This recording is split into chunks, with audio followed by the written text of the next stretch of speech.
We have a York chiller that is currently down. This is an air cooled. I believe this is YCIV if I remember right. But yeah, it's not running at all. Well, this is a building downtown. You can see the state capitol right there. It's pretty cool. See what it has to say. Oh boy, lockout, low suction pressure, okay. So both of those being together would make me honestly want to question the flow. Let's check history real quick, because we haven't had this issue. All right, before I reset anything, first thing I'm gonna do is I'm gonna go check the pumps, and I wanna verify our flow, because this all just started giving us trouble, and we've not had issues prior. Now we can do a quick walk around to see if there's anything obvious. Oh, like a big oil spots, or because we've done leak repairs on this before, but nothing crazy standing out to me. I mean, I see some residue, but like that looks older, doesn't look fresh. Feel like there's water flowing just by putting my hand on it. You know, something that's always stood out to me, I've never done the research, but you got these 5G radio towers up on these roofs now, and we work on them all the time, and we're around these things, and nobody ever really says nothing. They got all these warning and caution signs on them, but it really makes me wonder, you know, just what is that doing? Because I know like cell phone radio tower people, stuff like that, they have like actual suits that they have to put on to go work on these towers up in the air that, you know, they have to climb up to. And they started putting this stuff on the roof. I don't know, I really don't know much about it. I'm very interested to hear anybody's thoughts or experience or opinions on the matter. But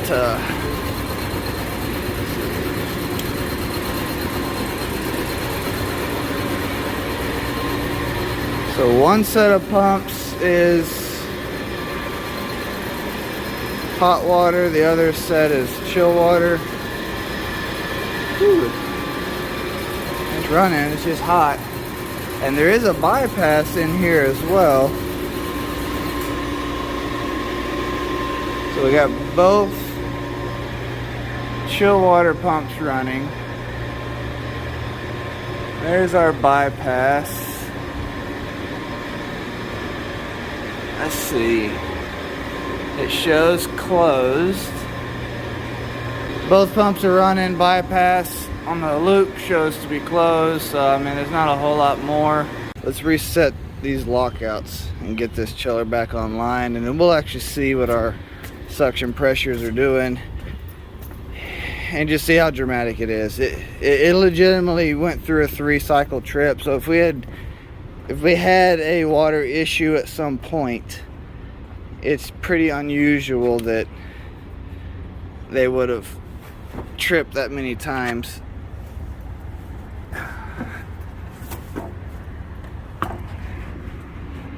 Okay, to do this, system switches on 1, reset lockout. I'm just going to do circuit 1 for now, because I want to see what circuit 1 does. Alright, so our the coolant pump, the glycol pump, is kicked on, and it is running. Sounds a little rough listening to it. Compressor 1 is starting up. So our temperatures. So the first thing I'm going to do is I'm just going to monitor our temps and see what they do.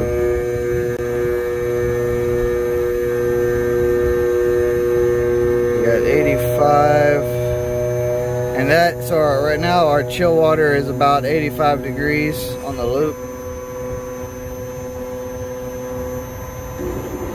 I mean, it sounds pretty good so far.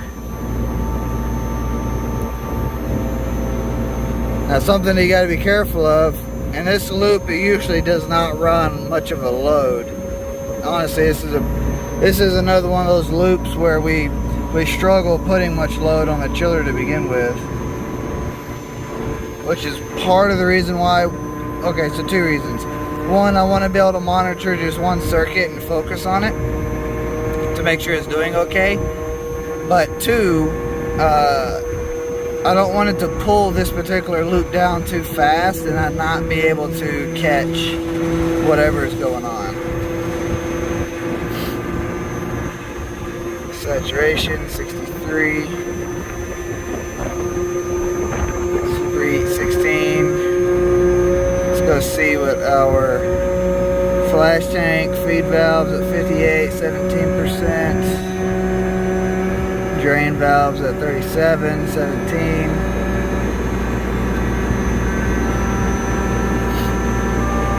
Man, we're still pretty early in the staging up, but so far I don't have any major qualms with what I'm seeing. Discharge saturation and superheat looks fine. I hear the condenser fan staging up without any issue. That's good. So far we look fine. Which, given how we look thus far, granted, we still got a long way to go on load, but this kind of has me shy away from, you know, having a legitimate low pressure issue versus something happened on our water side. Now, we just kicked on economizer, so that's going to ramp up a few things here. Drain valves floating at 50. Again, we're still loading up. I'm not too worried about these numbers until we catch the load and kind of stabilize. Until then, these numbers really are pretty stinking subjective, in my opinion. But I can start to draw some kind of basic baselines off of them at bare minimum. We still look good on superheat, on discharge, saturation looks good. Suction superheat still high, but again, we're still loading up, so I expect this to stay high until we get the load down more. Now let's go check our liquid temps. So 78 and 80. Okay. So we're getting close to fully loaded. Superheat's looking better and better. Now that compressor is getting pretty noisy. See that oil temp, 120. Okay, it just got a little quieter.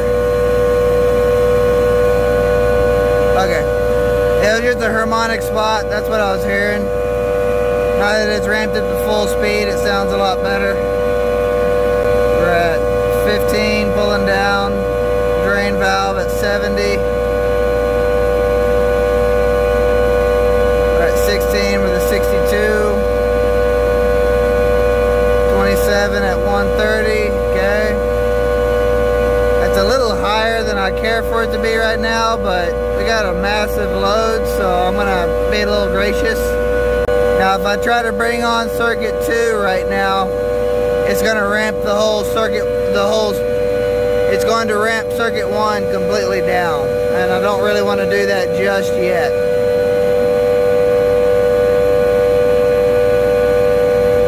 Let's see what our set point is for superheat. Our set point is 10 degrees, so just keep that in mind. We're down to 68. This is a DX evaporator on this particular style, so we're looking for within about 10 degrees or so on our approach, which we are right at, which at a full load I expect we have achieved our superheat set point on the suction, so that's good. We should start seeing the drain valve back down, which it has. I mean, honestly, this unit's operating well within reason. Granted, we have a very high load right now. What this leads me to believe, though, is we did not I really don't think we had a refrigerant issue as to what tripped us out. It really looks like we had something happen on the water side based off of these readings. Now what I can do is I can go into the history and we can look at this lockout. I can cycle down. See, the circuit 2 had already locked out by this point. Yeah, see right there. We show an entering of 38 degrees and a leaving of 45. Now keep in mind, this gets captured right at the point of shutting down. So it could be a little skewed.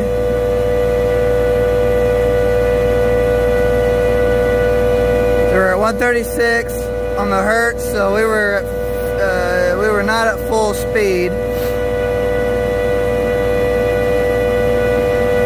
There's that 90 degree or 89 degrees out.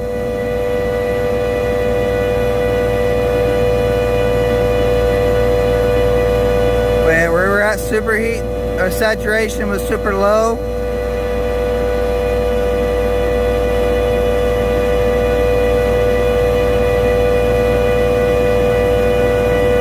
Discharge superheat was low. Well, I mean, the superheat was high, but the temperature was low. Because at 90 degrees or 89 degrees out, we should have been way higher than that. We're at 42, 44, 45.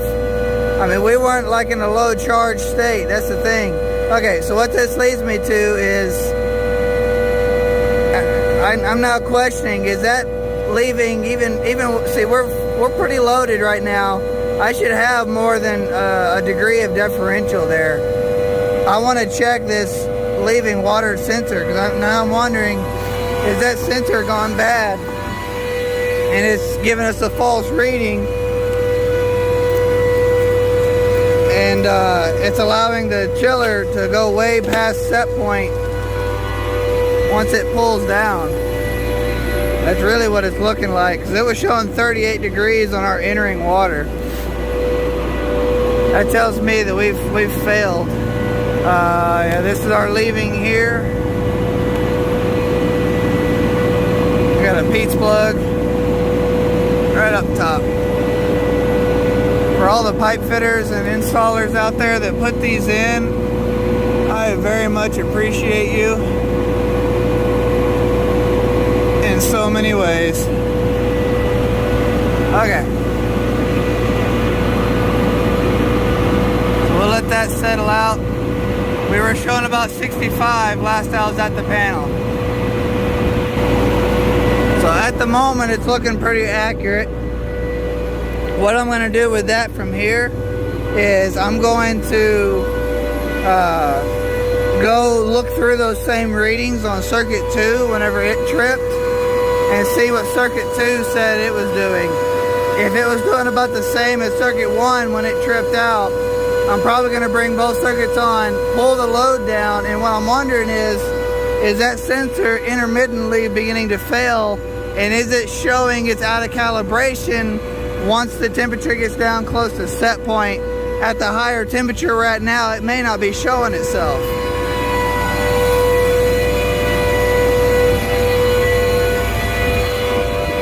Now, for context, this entering sensor really doesn't tell the chiller a whole lot. It's really the leaving that has the most impact on the system. So just keep that in mind. Even if that 38 was a bad sensor on the, the entering was the bad sensor, not the leaving, that should not have caused us our problem. So we're going to cycle over. Okay, circuit 2 lockout. And see suction pressure limiting on both circuits were running at the time. See right there again, it tripped out. It was showing 39 entering, 48 leaving. That was with an outside air temp of 81.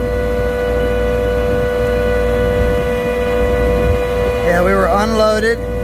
We were maintaining superheat, basically about the same readings as the other circuit 1. Okay, I've seen enough. I really think we've got a sensor issue. I'm going to reset circuit 2 lockout. I'm going to let circuit and see what it's going to ramp down, and that's going to bring the drive deck, the gates at the same level, and then it's going to bring in circuit 2 compressor, so that compressor is not going to completely stop. Alright, so circuit 2 is ramping up. It's up. Now they're the same. Now they'll start ramping back up together and start loading simultaneously. Well, we're going to see right here already. We're starting to see it inverse. This is what we need to figure out right here. Why are these temperatures inverting? Why is these temperatures? Yeah, I'm a hick, but I try not to let it show too much. Anyway, so 62 is what we got right now.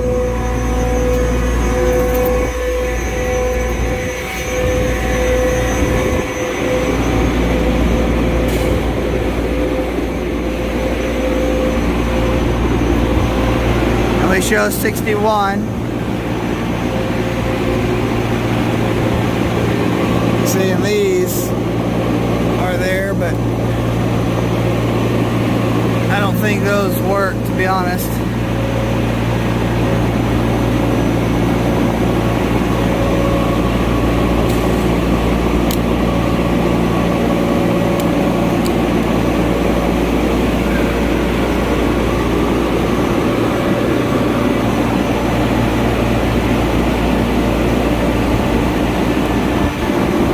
Because either that doesn't work, or I'm way off.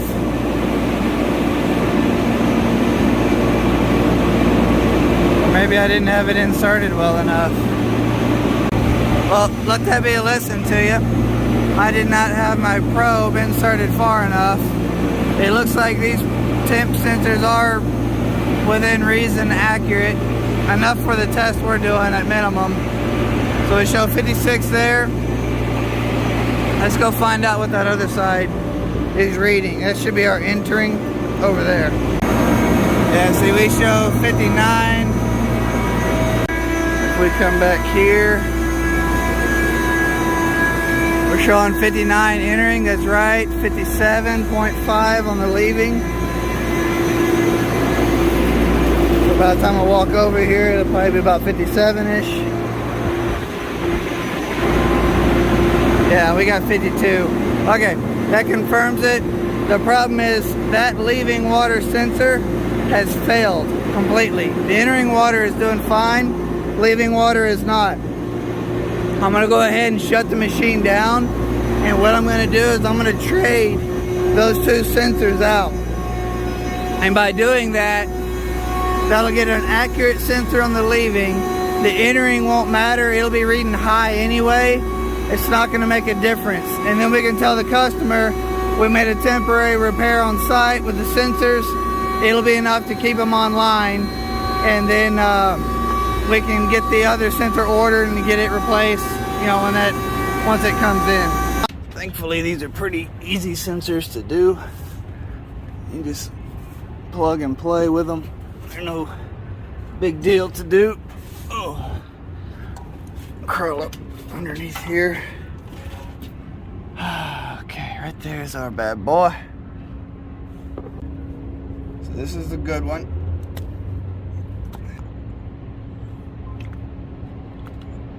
There it is. As I stated, this is a good one. We're gonna trade them, so we'll bring the other one back over here. It is right there. And let me crawl on my hands and knees to get back over there. Ew.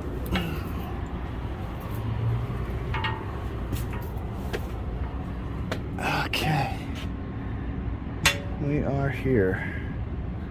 Now, an issue I've seen quite a few times is this one doesn't look like it's got it, but these wires will start to decay and they'll corrode right here and right here at those bend points, and they'll start to go bad and have issues.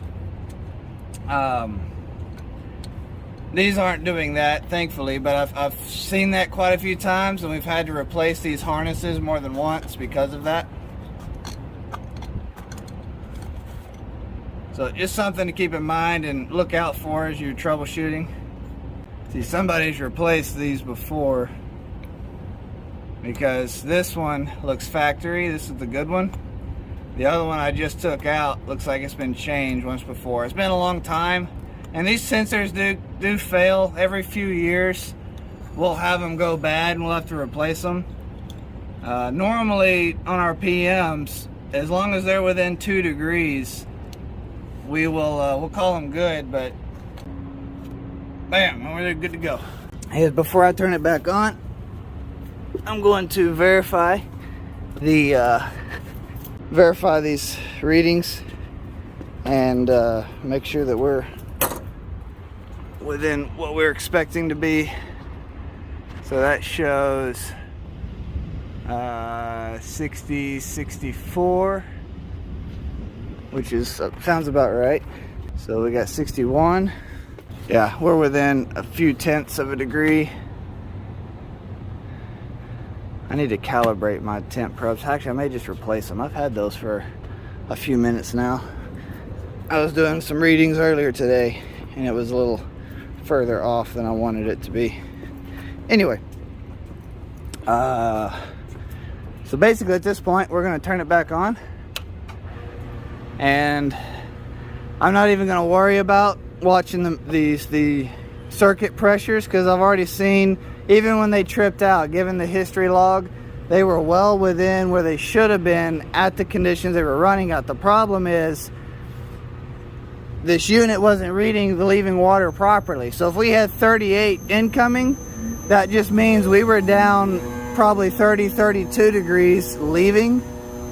And that's why the system was registering the way it was. And the circuits had ramped down as much as they could, but they thought they had 45 degree leaving water, not 32 degree leaving water.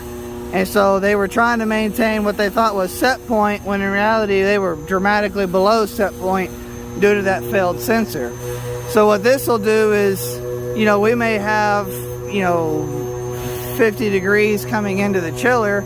It may read 55, but at least the leaving side that is controlling the circuits by will be fully accurate at the, the 45 degrees that we want to maintain, and we're not going to go below that. So we didn't trip because of refrigerant being low. We tripped because the water got too cold. We didn't have enough load to keep our saturation pressures up, which kicked us out. And it only, it did that repetitively on the cycle, strictly because the sensor being bad just allowed it to happen enough times to lock it out. And it just started doing this, I guess, over the weekend. They noticed it today. I think the date on there was the 2nd or the 3rd. Very confident we got this one. I'm going to close this out. We'll get with the customer and we'll let them take it from here and get them to give us the approval to replace it. That being said, MTT guys, take care of your families, take care of your spouse, make that time, okay? It's super important that we're taking the time for our family at all times. We have to make sure that we're doing that. I am also hiring a numerous number of levels within my company currently and trying to build my team. If you don't know, I oversee all of our HVAC divisions, and that's a PM department, a service department, we got a chiller team, our projects department. I oversee all of that, and I try to fill in where I need to, and I do a lot of training throughout my days. You could be a part of that process. We do have a pretty significant sign-on bonus, and it's a range, so depending on your background, skills, and experience, will depend on what that bonus would be to sign on with us. We'd also be interested in possibly doing some relocation assistance as well, depending on your situation. Anyway, I've got links and all to where y'all can go to our website and apply. Even if you don't see the position you're interested in posted, I encourage you to apply anyway, and let's just talk about it. We may have a fit for you don't even know. I don't expect you to have a heavy commercial background. If you've got the right qualities and traits and you fit what we're looking for, we can find a place for you in our team. Right now, I just need the manpower to continue building and doing what we are doing as a company to try to help y'all out there just improve your careers the way that we want to, and it's our mission to do out here. Anyway, I appreciate y'all. Y'all have a good one. Check out HVACR videos when you have time. He's got an incredible channel. He's doing a lot of great stuff out there. Also, HVAC Overtime, the YouTube live stream that they do, it's absolutely great. It's fun. It's a lot of fun. It's a very cool dynamic that they've got going for them. It really works out. Appreciate it, guys. MTT. I'll catch you on the next one.